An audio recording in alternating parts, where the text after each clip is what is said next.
We're here at the Royal Society to showcase a really exciting collaboration. It's called Microbial Puppet Masters, and it's a partnership between the University of Salford and the University of Liverpool.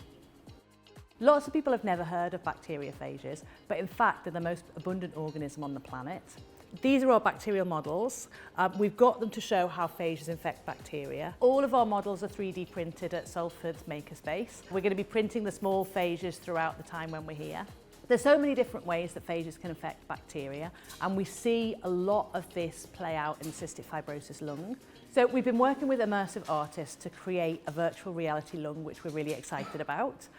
It gives people a real feel of what it might be like inside the lungs. So in the experience, you zoom down into the microbial communities and you get to see close up how phages infect bacteria.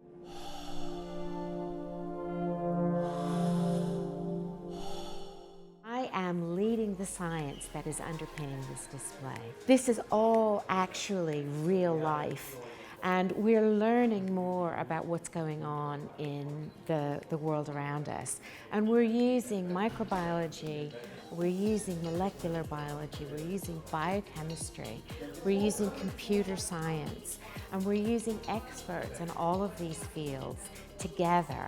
This is a collaborative project underpinned by multidisciplinary science, and we're really hoping that we can explain our enthusiasm to you and hope that you have a great time at our exhibit.